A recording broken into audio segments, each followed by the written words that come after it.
I still remember the way the phone rang that morning. It was one of those cold Ohio mornings when the snowflakes looked like soft white feathers, and I was sitting by the window with a cup of hot coffee, thinking about what gifts to take to my daughter's house in Boston. I had already wrapped the ones for my grandkids, tiny sweaters, handmade cards, and a box of cookies I baked myself. I even ironed my best red sweater, the one I only wear for Christmas dinners. My heart was light. My mind was full of family. Then the phone rang. "Mom," Elena said, her voice tight, polite, but cold enough to freeze the warmth in my heart. "Hey, sweetheart," I said softly. I was just getting ready to pack up. "I found those candles you love, remember the cinnamon ones?" There was a long silence on the other end. Then she said it. "Mom, don't come for Christmas this year. Patrick and we just need our space." The air left my body. I didn't even understand the words at first. "What do you mean, honey?" "You mean for a few days or—" "No, Mom," she interrupted quickly. "Just stay home this year. We'll call you, okay?" I could hear something in the background, a man's voice, laughing. Patrick. My son-in-law. He said something I couldn't fully catch, but the word's emotional baggage floated through the phone before she quickly hung up. For a few seconds, I sat there staring at the silent phone in my hand. Then I looked around my small living room, the decorations I'd hung the night before, the half-packed suitcase, the box of gifts labeled "For Elena and Family." It all suddenly felt foolish. That night, I sat alone on my couch, staring at the blinking Christmas lights that no longer looked magical. And in that moment, I realized, family can break your heart deeper than any stranger ever could. Insert call to action here as required. Before I begin, I want to mention that my revenge channel Mama True Story is having a $200 giveaway to celebrate our subscribers. I can hardly believe so many people are interested in these stories.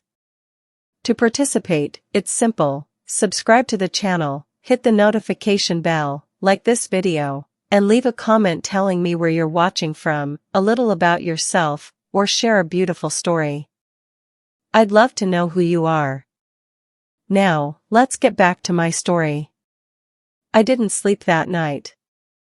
I kept replaying her words in my head: "We need our space." Space from what? From love? From the woman who raised her alone? From the person who stayed up countless nights praying she'd never lack anything? I wanted to be angry, but instead I felt small. Like I didn't belong in the life I helped build. When the clock hit midnight, I stood up, went to the window, and watched the snow fall on the quiet street. A part of me still hoped she'd call back. That she'd say, "Mom, I'm sorry. Come anyway." But the phone stayed silent. In the stillness of that December night, I whispered to myself, maybe she's just stressed. Maybe Patrick said something.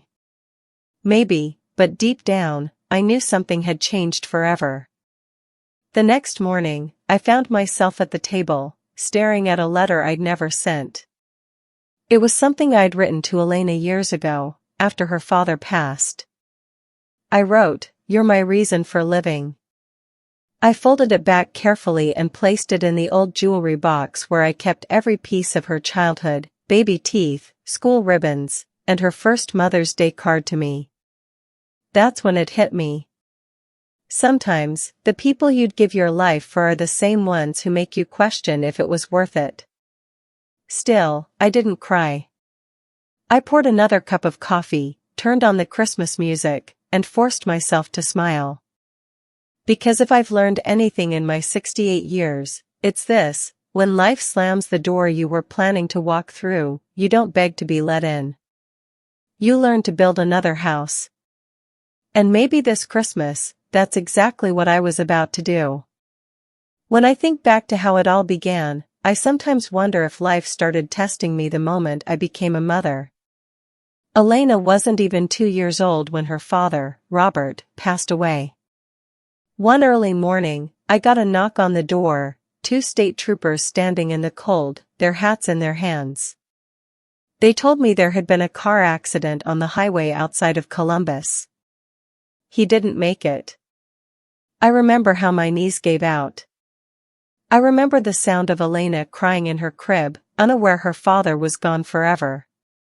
That day, I buried the love of my life and became both parents overnight. We didn't have much, but I was determined that my little girl would never feel poor, never feel less than anyone. I picked up double shifts at the diner downtown. Some nights, I came home so tired that I'd fall asleep still wearing my apron, smelling like coffee and fried eggs. But no matter how exhausted I was, I'd tiptoe into Elena's room every night.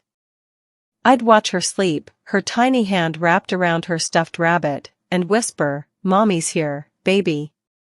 Always here." Those years were hard, but they were also beautiful in a strange way. We had our little traditions. Every Sunday, we'd walk to the park with peanut butter sandwiches. I'd push her on the swings and she'd yell, "Higher, Mommy," like she had no idea how heavy the world already was on my shoulders. I remember saving for months just to buy her that blue dress she wanted for her school recital. When I saw her walk across that stage, smiling and proud, it made every sleepless night worth it. People at work used to say, "Margaret, you're doing the job of two people." And I'd smile and answer, "No, I'm doing the job of one mother who refuses to fail." The truth is, I gave up everything for her. I stopped dating, stopped traveling, even turned down a promotion once because it meant moving to another city and I didn't want to uproot her. I wanted her to have stability, to feel loved. So when she finally got into college, with scholarships, awards, and that bright smile that reminded me of her father, I cried like a child. Not because I was sad, but because I thought I had done it. I thought I had built a strong, grateful woman who'd never forget where she came from. But life has a cruel sense of humor sometimes. The same love that gives you strength can blind you from seeing when someone starts pulling away. When Elena graduated, I threw her a small party at our old farmhouse. Her friends came, and I cooked all her favorite meals, fried chicken, mashed potatoes, and peach cobbler. She thanked me, but something in her eyes felt distant. She hugged me, but it was the kind of hug you give when your heart's already somewhere else. At the time, I told myself it was normal. Kids grow up, move on. They find love, start careers. But I didn't know that letting her go would eventually mean losing her completely. If I could go back, I'd tell that younger version of myself, the woman sweeping diner floors at midnight, saving pennies for Christmas gifts, don't give up everything for people who might one day forget the meaning of sacrifice. Still, I don't regret loving her. I don't regret raising her the best I could. But what I didn't know then was that love without boundaries becomes a debt that people stop repaying. And that debt was about to come due. When Elena first told me she was in love, I remember feeling this quiet kind of relief. After all those years of sacrifice, it felt like life was finally giving her something beautiful. "His name is Patrick," she said, smiling over the phone. "He's in real estate. Smart, funny, kind, you'll love him, Mom." I wanted to believe her. I wanted to believe she'd finally found someone who'd take care of her, the way her father would have wanted. But the day I met him, something inside me hesitated. Patrick was charming, too charming. He had that slick Boston confidence, always smiling just enough to make you forget to look deeper. His handshake was firm, but his eyes scanned the room like he was measuring it. He complimented me on the house, on the furniture, on my cooking, everything except the one thing that mattered, my daughter's happiness. At the dinner table that night, he said something that stayed with me. "Mrs. Lawson," he said, cutting into his steak, "you've done a great job raising Elena. You must be proud. I always tell her, family is important, but sometimes, to move forward, we have to let go of the past.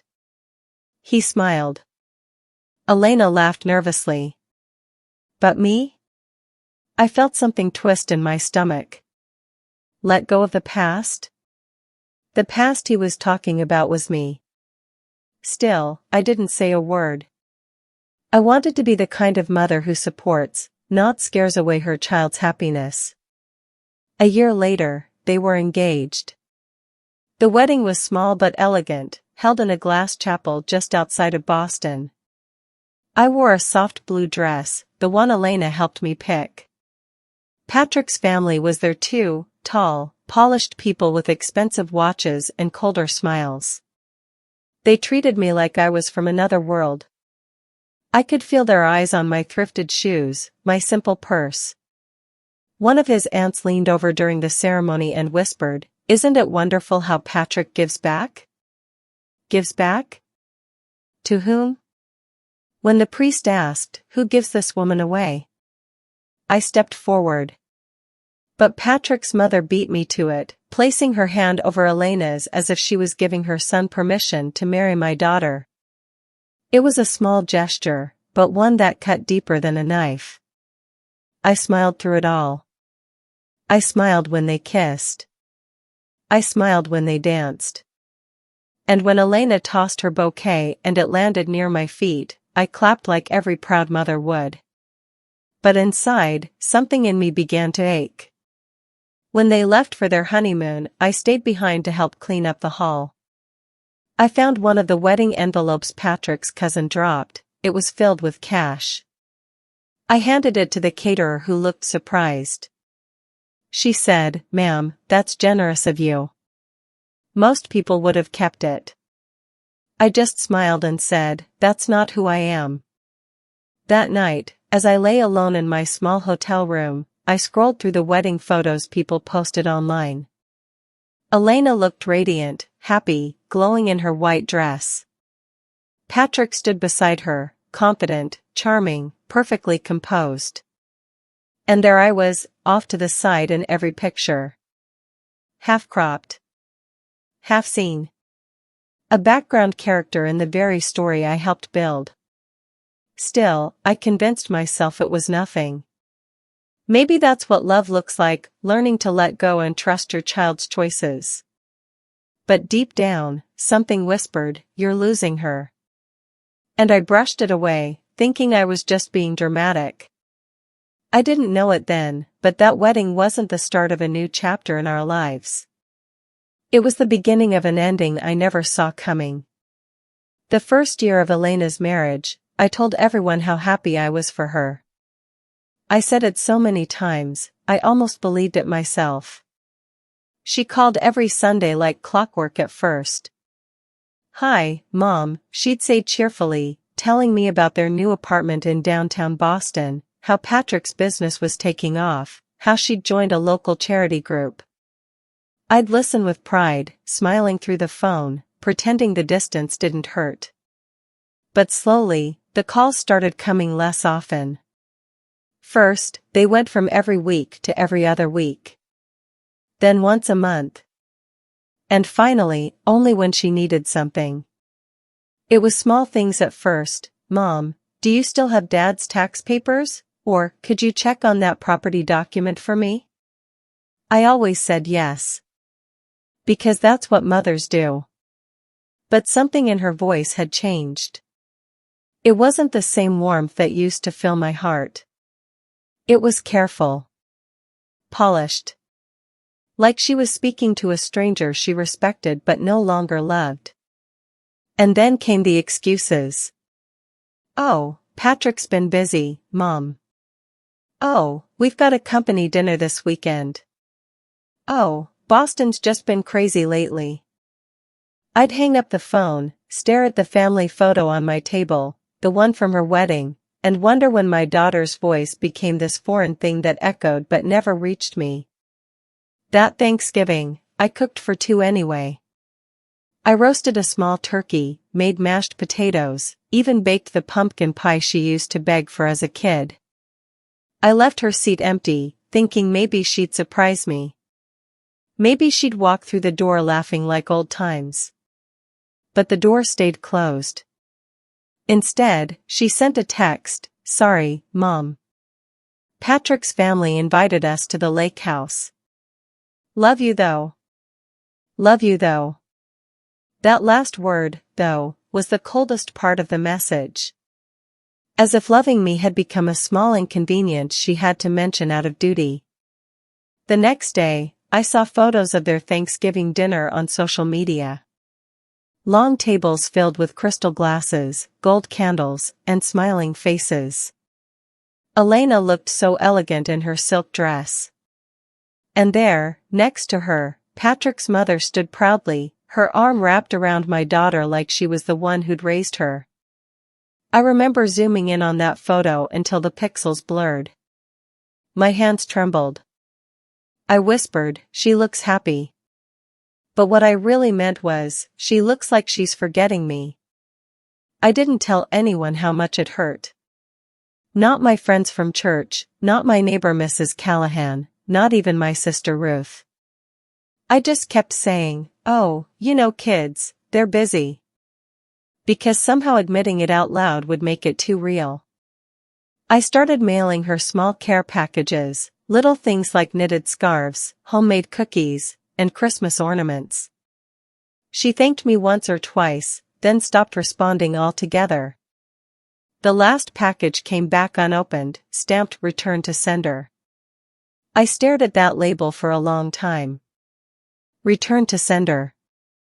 That's what it felt like, my love being sent back, unopened, unwanted. Still, I told myself she'd come around. I told myself this was just a phase, that maybe Patrick's family was influencing her, or she was busy trying to fit in with their fancy world. But the truth was harder to swallow. Sometimes, when people rise higher, they forget who lifted them. And as the months passed, I began to realize something I never wanted to admit: my daughter hadn't just moved to another city. She had moved to another life. It was December 20th when everything finally broke. The house smelled like cinnamon and pine. I'd spent the morning wrapping presents for Elena's children, my grandbabies, and had even bought matching sweaters for the three of them. I was so proud of myself for finishing early this year. I kept humming Christmas songs as I packed my suitcase, imagining their little faces lighting up when they saw Grandma at the door. Before I begin, I want to mention that my Revenge channel Mama True Story is having a $200 giveaway to celebrate our subscribers. I can hardly believe so many people are interested in these stories. To participate, it's simple: subscribe to the channel, hit the notification bell, like this video, and leave a comment telling me where you're watching from, a little about yourself, or share a beautiful story. I'd love to know who you are. Now, let's get back to my story. Around noon, the phone rang. I smiled before answering. I just knew it was Elena calling to confirm my flight details or maybe to ask if I needed a ride from the airport. "Hey sweetheart," I said, cheerful as ever. "Guess what? I found that chocolate fudge your kids love. I'm bringing." "Mom," she cut in quickly. Her voice was calm but sharp enough to slice through the joy in my chest. "You don't have to come this year." I froze. "What do you mean?" "I mean," she sighed, "we just need some space this Christmas. Things have been a lot. Patrick's parents are coming, and the house will be crowded." My hand tightened around the phone. I tried to keep my voice steady. "Honey, it's okay. I can stay at a hotel nearby. I just want to see the kids." "Mom," she repeated, this time firmer. "Please. It's not a good time. Patrick feels." I heard a man's voice in the background. "Patrick. He said something I'll never forget. She'll turn the whole thing into a pity party. Tell her we need a break." Then Elena's voice returned, smaller, shaking slightly. Please, Mom. Don't make this harder. The line went silent for a long moment. I could hear faint Christmas music playing in the background, Silent Night. And for the first time I understood what silence really sounded like. I swallowed hard. All right, I whispered. If that's what you want. Thanks, Mom. We'll call you on Christmas morning. Love you. Then the line went dead. I just stood there, holding the phone, surrounded by everything I had prepared for that trip, the gifts, the red suitcase, the carefully folded sweaters. Everything that suddenly felt pointless. That night, I sat on the couch, staring at the blinking Christmas lights. They looked so bright against the darkness of the room, almost mocking me. I wanted to cry, but the tears wouldn't come. It was like my heart had gone numb. I thought about the times I had driven through snowstorms just to make it to Elena's school recitals. The times I skipped my own meals so she'd have enough to eat. The nights I stayed awake sewing her clothes because we couldn't afford new ones. And now, the same girl who once cried if I wasn't there to tuck her in was asking me not to come. I poured myself a cup of coffee, but it tasted bitter. I turned off the lights and sat in the dark, listening to the quiet hum of the refrigerator. For hours, I kept asking myself what I did wrong. Did I smother her? Did I hold on too tightly? But then I remembered Patrick's words, pity party. That was it. That's how they saw me now, an inconvenience. An embarrassment. Something to hide. And something in me cracked. I didn't scream. I didn't break anything. I just sat still and let the weight of it settle. Around midnight, I walked to the small window by the kitchen and looked out. Snow was falling gently, coating the trees in white. It was peaceful, almost too peaceful. I whispered to myself, they wanted space. I'll give them space. But what I didn't know then was that the space I was about to create would change everything. Over the next few days, I didn't call or text. I didn't post or complain. I simply went quiet. I went to church on Christmas Eve, alone. The choir sang "O Holy Night," and I could feel my chest tighten with every note. But instead of sadness, something else started to grow inside me, clarity. Because as I sat there, surrounded by strangers, I realized something no mother ever wants to admit: some goodbyes aren't cruel. They're necessary. That night, I made myself a promise. If Elena and Patrick wanted distance, I'd let them have it, in full. But I wasn't going to sit quietly while they walked over everything I built. No. This Christmas, I wouldn't be the weak one anymore. And before the year ended, they would learn that even a quiet woman can roar when she's been pushed too far. It was 3 days after Christmas when Mrs. Callahan knocked on my door.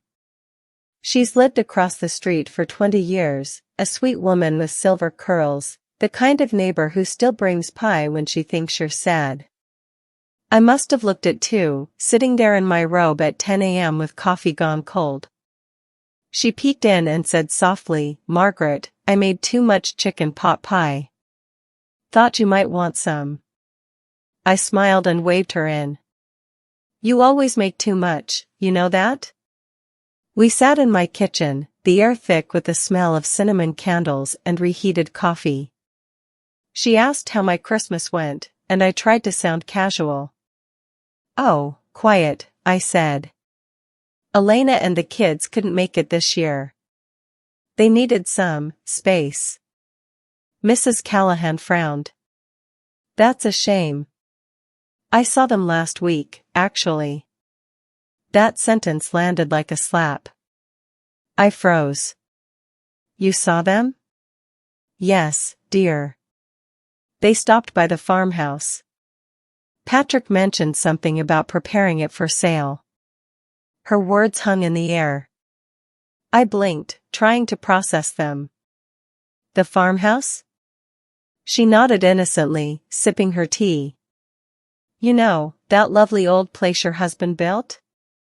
Patrick said they'd be showing it to buyers in the new year. I just assumed you already knew. I didn't answer. My throat went dry. I excused myself, walked to the kitchen window, and stared out into the snow. The world looked calm, like nothing was wrong, but inside, a storm was brewing. The farmhouse. Robert's farmhouse. The one we built together before he died. The one that was still partly in my name. My hands began to tremble, and I gripped the edge of the sink to steady myself. Mrs. Callahan kept talking in her kind, oblivious way. It's none of my business, of course, but I thought it was strange that they didn't mention you in the listing. Patrick said the paperwork was already signed and... Paperwork? I turned sharply. He said that? She nodded again. Oh yes, something about transferring ownership. He said you were ready to downsize. Downsize. That was the word that nearly made me laugh, the way you do when you're too shocked to cry. After she left, I sat in silence for a long time. The clock ticked. The snow kept falling. And I could feel something inside me begin to shift. I walked into my study and pulled out the wooden box where I kept all my important papers, birth certificates, insurance policies, and the deed to the farmhouse. I hadn't looked at it in years. When I opened it, my heart dropped. The original deed was missing. At first, I thought maybe I'd misplaced it. But I knew I hadn't. I kept it in that box since the day Robert passed. It was my security, my memory, my last piece of him.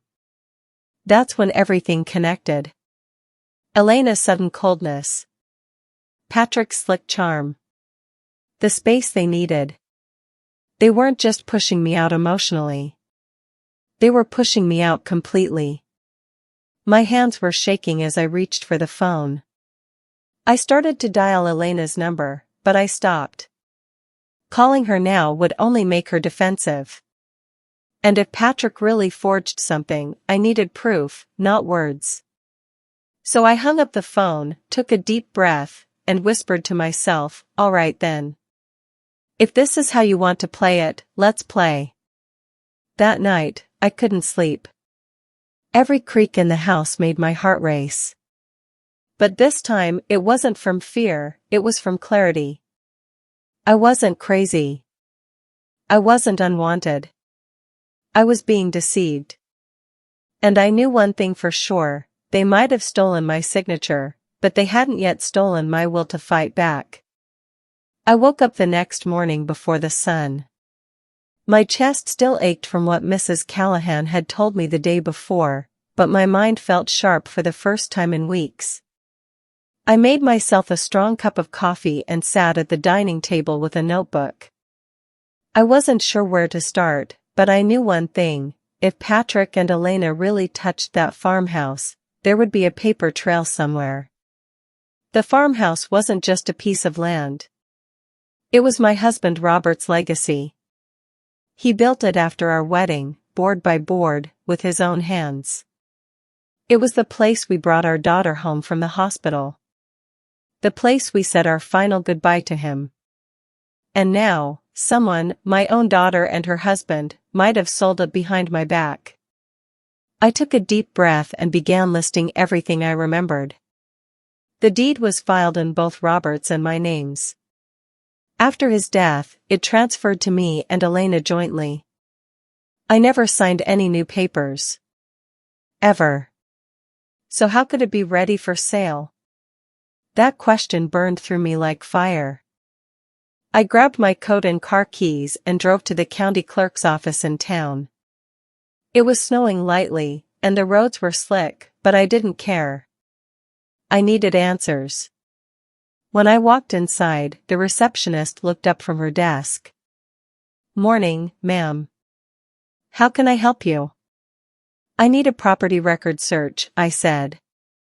My voice shook slightly, but I stood tall.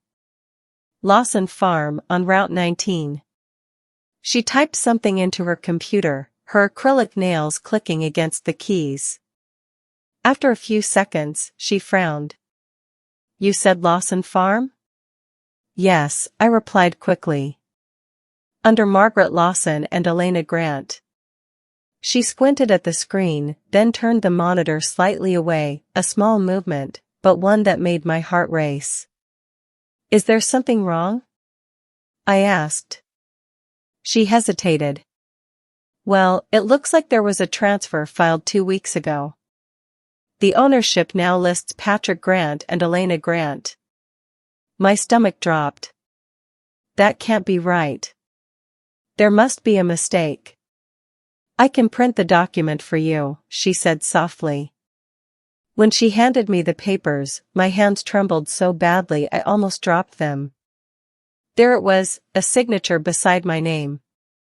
My signature. Except, it wasn't mine. It looked similar, but the loop in the M was wrong. The pen pressure was off. I stared at it, my heart pounding in disbelief. I whispered, "Oh, my God. He forged it."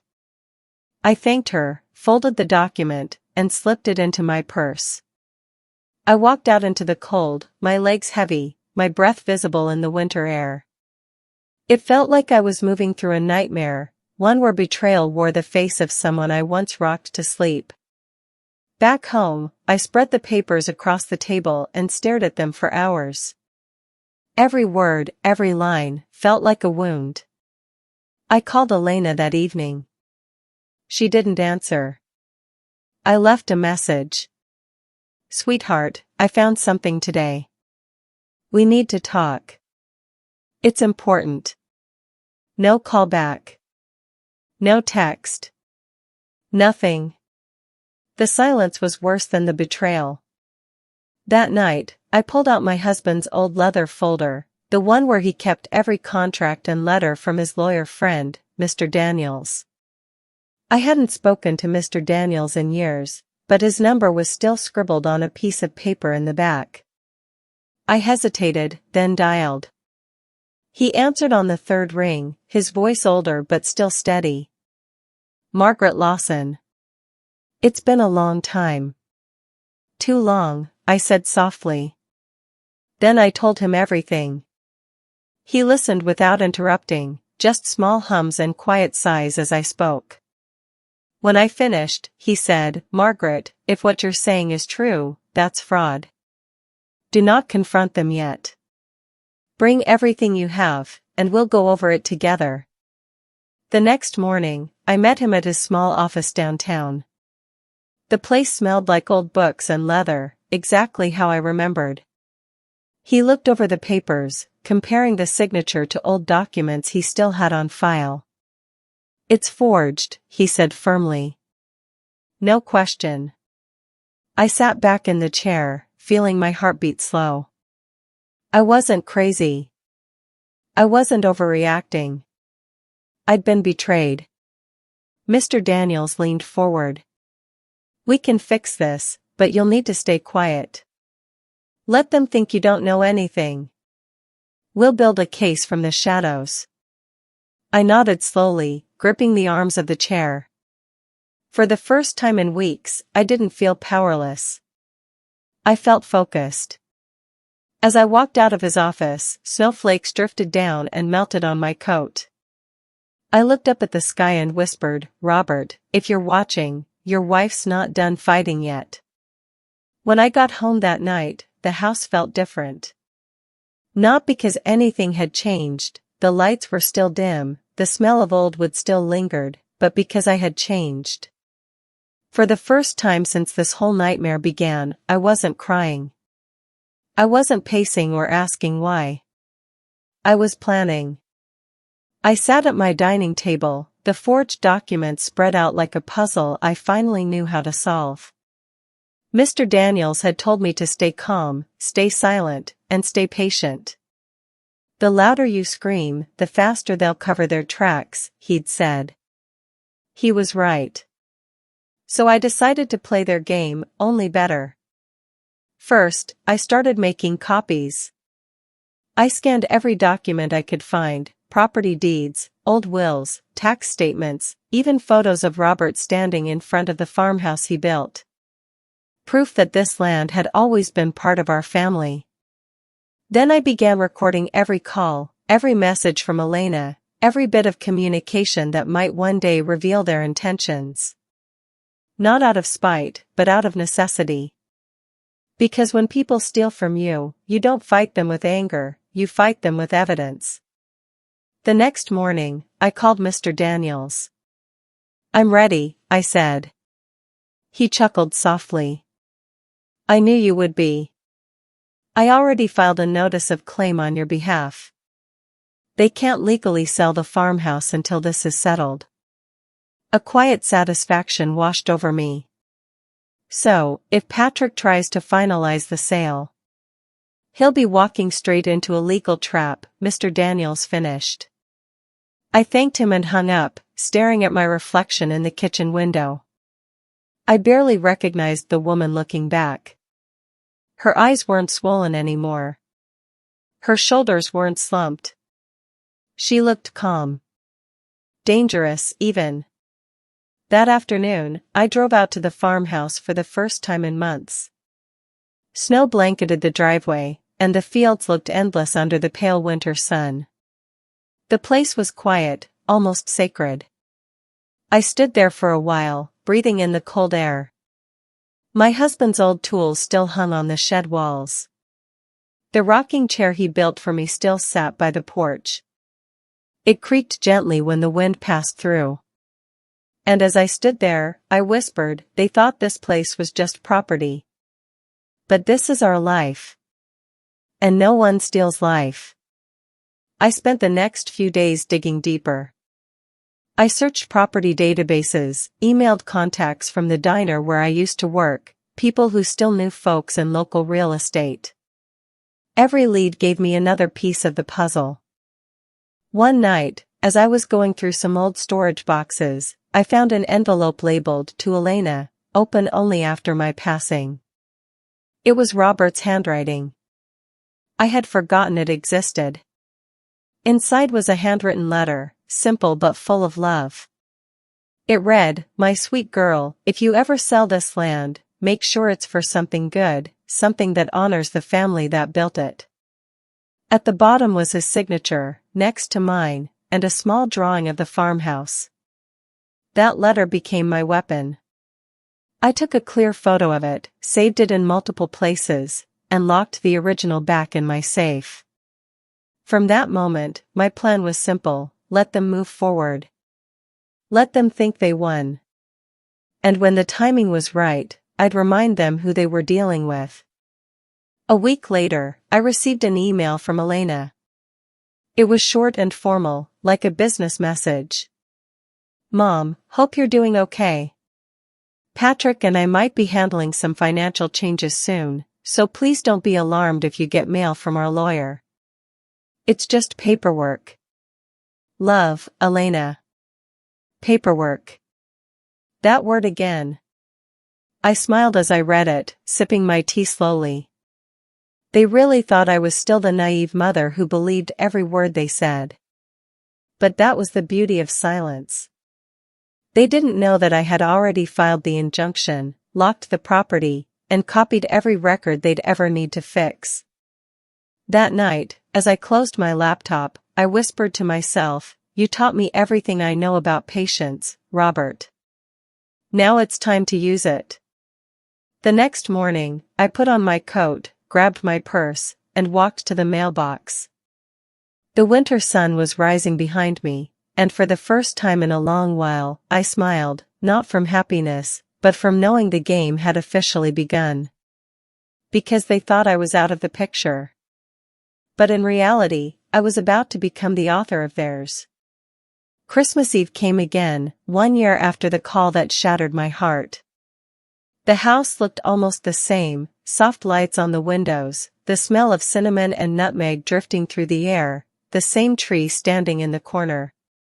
But the woman sitting beside it? She wasn't the same at all. I wasn't the mother who waited for an invitation anymore. I wasn't the woman who cried over phone calls that never came. I was calm, steady, and watching the storm I had quietly set in motion. That morning, I lit a single candle for my late husband, Robert, and whispered, "You'd be proud of me." Then I sat down with a cup of tea and opened my laptop. Mr. Daniels had sent me an email the night before, subject line, "Filed and confirmed." When I clicked it, I saw the proof. The court had approved our injunction and locked every transaction linked to the farmhouse. The property couldn't be sold, mortgaged, or transferred, not even with Elena's or Patrick's signatures. Every attempt would flag an alert straight to Mr. Daniels' office. I smiled faintly. "Merry Christmas, Patrick," I whispered. Still, I didn't tell anyone. Not even Mrs. Callahan. Revenge, I've learned, is quiet when it's done right. Around noon, I checked social media, something I rarely did before, but that day, curiosity got the better of me. Elena's page was full of pictures. There she was, standing in front of a giant Christmas tree, holding her kids, surrounded by Patrick's family. Everyone was dressed in matching red pajamas, grinning like their lives were perfect. The caption read, "Family First, red heart, so blessed to have everyone I love in one room." I stared at that caption for a long time. Everyone I love. Everyone, except me. I should have felt broken again. But strangely, I didn't. Instead, I felt peace. Because for the first time, I knew something she didn't.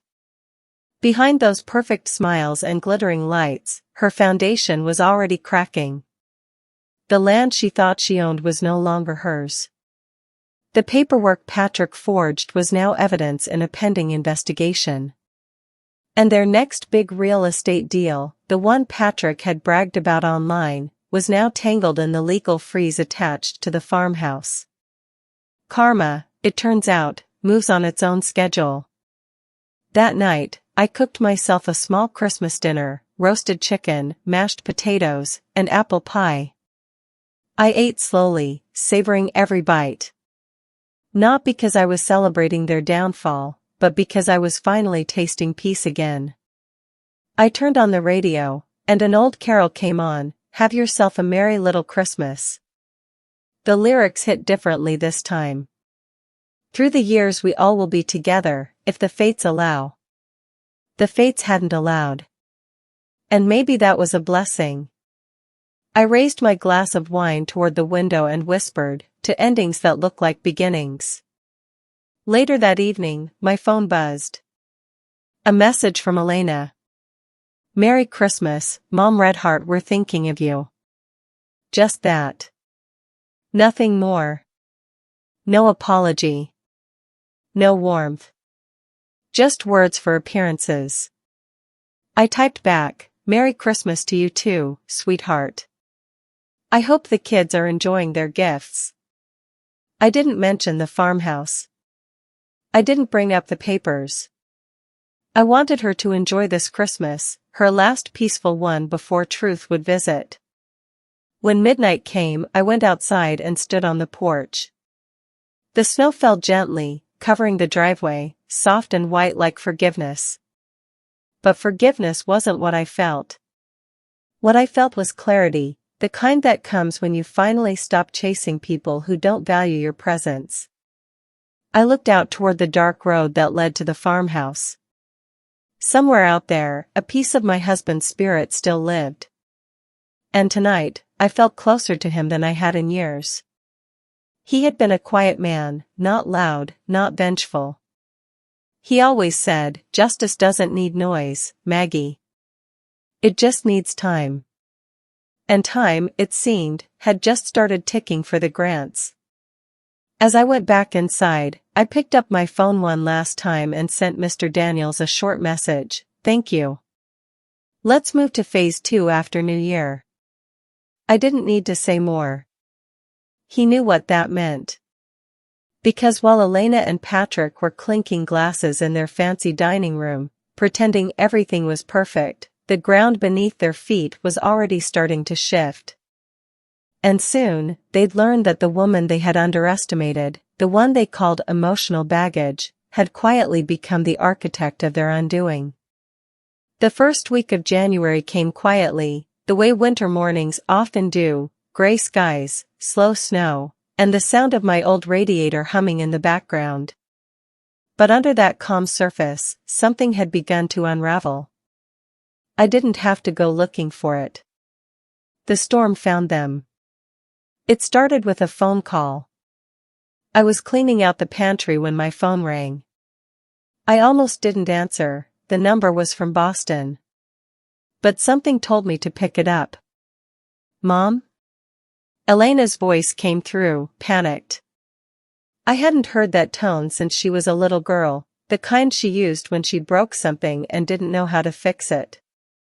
"Elena? What's wrong?" I asked, keeping my voice steady. "Mom, it's Patrick," she said, her voice shaking. "Something's happened with the farmhouse. His lawyer called this morning. They said the sale didn't go through, something about a court block, a legal freeze. Patrick's furious. He says someone must have filed against it." I leaned against the counter, staring out the window at the white snow falling gently outside. I took a long, calm breath. "That's interesting," I said softly. "Did you two file something without telling me?" She went quiet. Completely silent. That silence told me everything I needed to know. "Elena," I continued, "you remember that farmhouse wasn't yours to sell. It's still half mine. And your father's will, well, it was very clear." Her voice broke. "Mom, please, you don't understand." "Oh, I understand perfectly," I interrupted, my tone low but controlled. "You both forged my signature. That's a federal crime. What I don't understand is how you thought I wouldn't find out." "Patrick said it was just a formality," she whispered. "He said you'd never know." "And you believed him?" I asked. There was a sob on the other end of the line. I almost felt pity. Almost. "Elena," I said quietly, "this isn't about money anymore. It's about respect. You and that man disrespected me, and your father's memory. Now you're facing the consequences of your own choices." "Mom, please," she cried, "the bank's calling, the lawyers are calling, Patrick said they might freeze our accounts. We didn't mean for it to go this far." I closed my eyes and let her words hang in the air. The same woman who once told me she needed space was now begging for my help. After a long pause, I said, "You said you needed space, remember? Well, now you have plenty." Then I hung up. For a moment, I just stood there, staring at the phone in my hand. My heart was beating fast, not from anger, from relief. Justice had finally arrived, dressed not in rage, but in silence. Later that afternoon, I got another call, this time from Mr. Daniels. "It's begun," he said.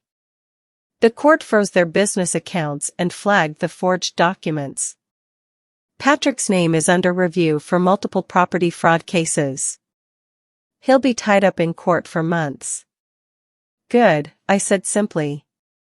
"And Elena?" "She's still on the property record as co-owner," he said. "But only for the part under your protection. You're legally in full control now.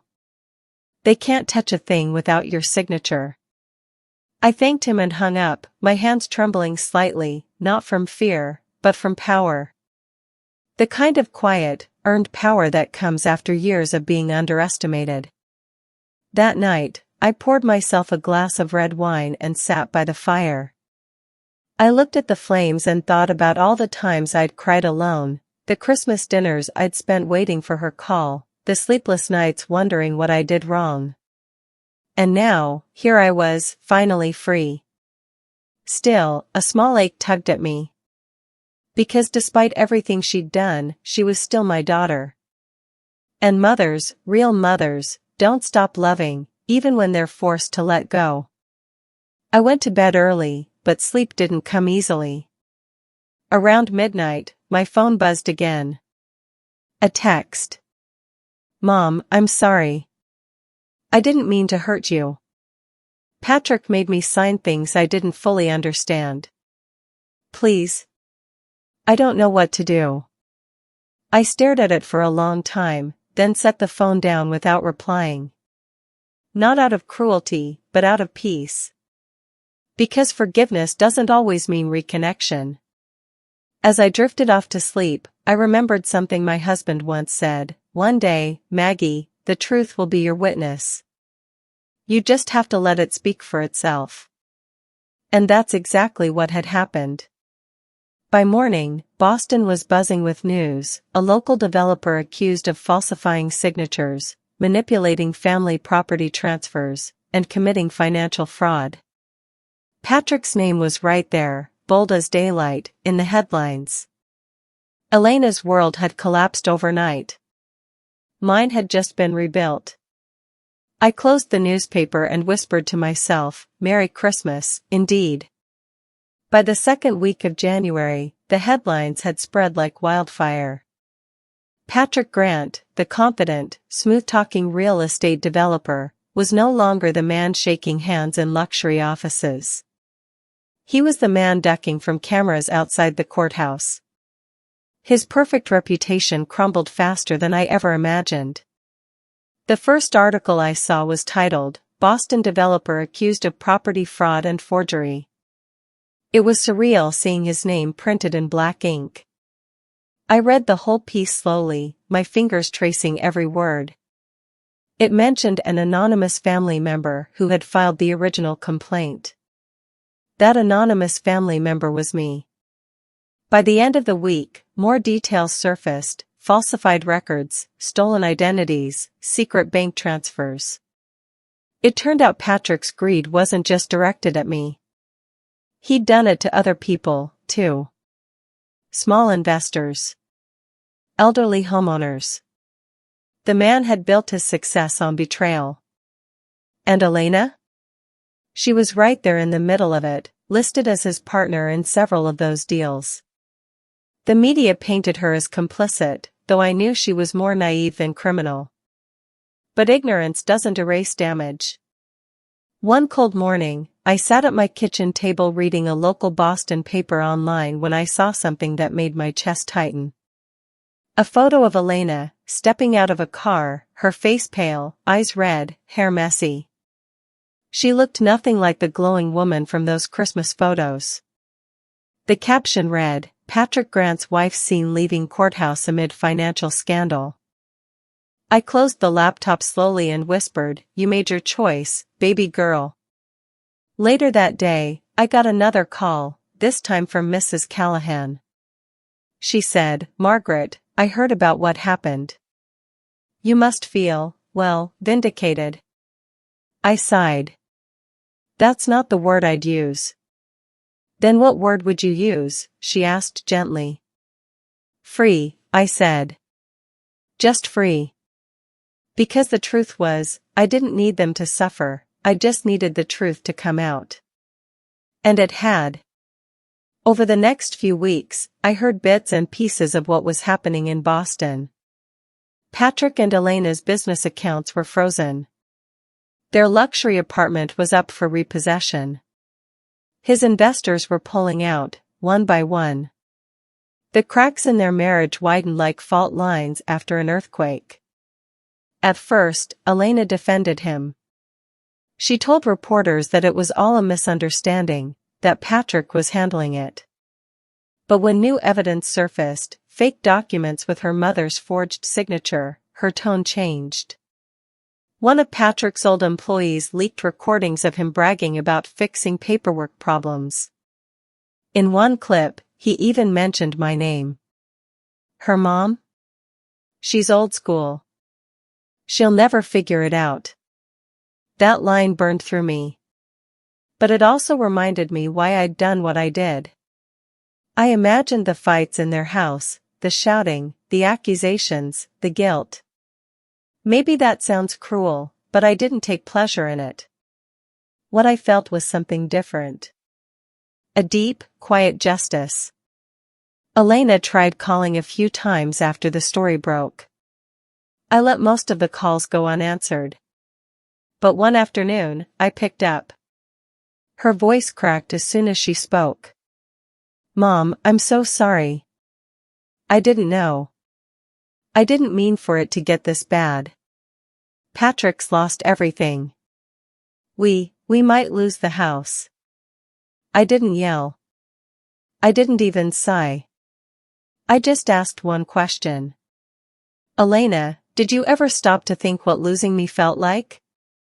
There was silence. Just quiet breathing on the other end. Then she whispered, "I thought he loved me." My heart softened for a moment. Because under all that arrogance and distance, she was still my daughter, the same girl who once cried when her teddy bear tore. "I know you did," I said gently. "But love that cost you your integrity isn't love. It's a trade. And you gave up too much." She sniffled. "Can you forgive me?" I didn't answer right away. "Forgiveness," I said slowly, "isn't about erasing what happened. It's about deciding who you'll be next." She cried harder, but I didn't comfort her. She needed to sit in that truth. When I hung up, I felt both heavy and light at the same time. Because even though the world was finally seeing the truth, part of me still wished it hadn't come to this. Later that evening, I sat by the fire again. The flames flickered against the walls, warm and alive. I thought about Robert, how proud he would have been that I didn't let anyone, not even our daughter, destroy what he built. Maybe one day, Elena would truly understand what she'd done. Maybe she'd rebuild her life from this. But that was no longer my responsibility. Sometimes, love means letting someone drown in their own choices, not out of cruelty, but because saving them would only teach them to sink again. And that night, as I turned off the lights and headed to bed, I whispered, "Peace doesn't come from revenge. It comes from justice." It was late on a Thursday evening when I heard the knock. 3 soft taps, hesitant, uncertain. At first, I thought it was Mrs. Callahan again, maybe bringing over her leftover stew. But when I looked through the window, my heart froze. There she was. Elena. She stood on my porch in the falling snow, shivering in a thin coat that looked far too light for the cold. Her once perfect hair was frizzy and damp. Her eyes, those same bright brown eyes that used to sparkle with ambition, were now swollen and red. For a moment, I just stood there, my hand on the doorknob, caught between anger and love. Between the urge to slam the door and the instinct to open it. Finally, I turned the knob and stepped aside. She didn't say a word at first. She just stood there, trembling, her breath visible in the icy air. "Come in before you freeze," I said softly. She walked inside slowly, her gaze sweeping over the living room, the familiar photographs, the old quilt on the couch, the faint smell of lavender I always kept around. "Mom," her voice cracked on that single word. I didn't know where else to go. I nodded toward the couch. "Sit." She sat down like a child being scolded, hands clasped, eyes low. The silence between us stretched like a thick fog. "I heard about Patrick," I said finally. "The news, the lawsuits, the accounts." Tears welled up in her eyes again. "It's bad, Mom. Everything's gone. The investors, the apartment, the car," she paused, wiping her face. "He's blaming me now. Says I ruined his life." I didn't respond. I just listened. She went on, her words tumbling out in a rush. "I know I made mistakes. I know I let him talk me into things I shouldn't have. But I swear, I never meant to hurt you. I just wanted him to love me. Her voice cracked on that last word, love. I sat across from her, my hands folded calmly in my lap. Love? I repeated. Real love doesn't make you choose between honesty and loyalty. Real love protects, even when it's inconvenient. She lowered her head. I know. Do you? I asked quietly. Because what you did wasn't just about money, Elena. You betrayed your father's memory. You betrayed your own mother. You sold trust for comfort, and look where it's gotten you. Her shoulders shook as she cried, but I didn't move to comfort her. Not yet. For years, I'd been the mother who rushed to fix everything, the broken toy, the lost job, the failed exam. But not this time. This was her lesson to carry. After a few minutes, she whispered, I don't expect you to forgive me. I just didn't want to be alone. Those words hit me harder than any insult ever could. Because once upon a time, that same girl was my entire world, my reason to wake up every morning.